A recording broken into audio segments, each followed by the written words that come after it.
آخر کیا ضرورت ہے کہ اتنے بڑے پیمانے پر چند دنوں کے اندر لاکھوں کی تعداد میں جانور قربان کر دیے جائیں، کروڑوں کی تعداد میں جانور قربان کر دیے جائیں؟ کیا کسی ایک سال اس سال جو ہے قربانی نہ کر کے اس سے حاصل ہونے والی جو آمدن ہے وہی رقم جو جانور کی خرید پہ صرف ہوگی اس سے اسکولز کھول دیے جائیں، ہاسپٹلز کھول دیے جائیں؟ اس کے بارے میں آپ کی کیا رائے ہے؟ جاوید صاحب اس میں میں ایک چیز ایڈ کر دوں ان کے سوال میں کہ قرآن تو یہ کہتا ہے نا کہ اللہ کو نہ خون پہنچتا ہے نہ گوشت پہنچتا ہے بلکہ تقویٰ پہنچتا ہے. اس کے پیچھے جو چیز کار فرما ہے وہ اصل میں اللہ تعالیٰ کے وجود کی نفی ہے. یعنی آپ دنیا میں جیتے ہیں تو تعلقات میں جیتے ہیں. میرا ایک ماں کے ساتھ رشتہ ہے، باپ کے ساتھ رشتہ ہے. ممکن ہے کہ میری ماں کے کچھ مطالبے ہوں، میرے باپ کے کچھ مطالبے ہوں، اعزاء و اقربا کے ہوں، قوم کے ہوں، وطن کے ہوں، تو ایک پوری شخصیت کے طور پر مجھے زندگی بسر کرنی ہے. تو خدا کے ساتھ بھی میرا ایک تعلق ہے. میرے رشتوں میں سب سے بڑا رشتہ وہ ہے، اس لیے کہ وہ میرا خالق ہے. تو اس کے ساتھ میرے تعلق کا اظہار ہونا چاہیے. انسان محض ایک مادی وجود نہیں ہے، وہ اپنی ایک نفسیاتی حقیقت بھی رکھتا ہے. آپ یہ دیکھیے، آپ نے اتنے بڑے پیمانے پر پیریڈ منعقد کی، آپ نے اتنے بڑے پیمانے پر جنگ ستمبر کی یاد منائی، آپ اتنے بڑے پیمانے پر نکلتے ہیں اور یوم آزادی مناتے ہیں. کیوں؟ کیا وجہ ہے؟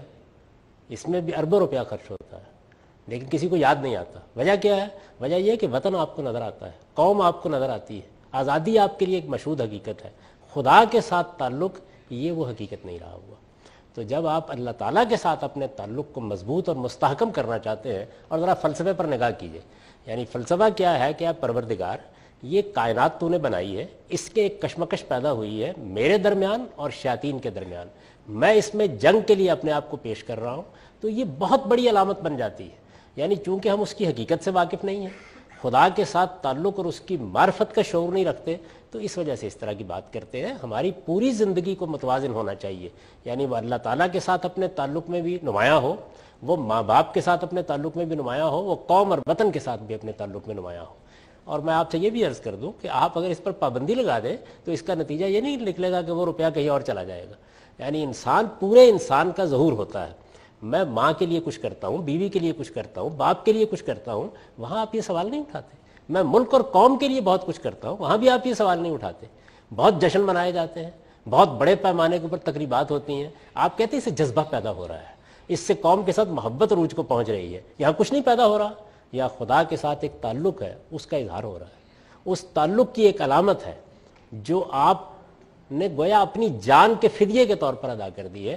تو اس لیے میری گزارش یہ ہے کہ ان لوگوں کو یہ سمجھانے کی کوشش کرنی چاہیے کہ آپ قربانی پر گفتگو کرنے سے پہلے خدا کو سمجھیں اور خدا کے ساتھ اپنے تعلق کو سمجھیں، اور پھر اس کو اپنی زندگی میں وہ جگہ دیں جو دینی چاہیے.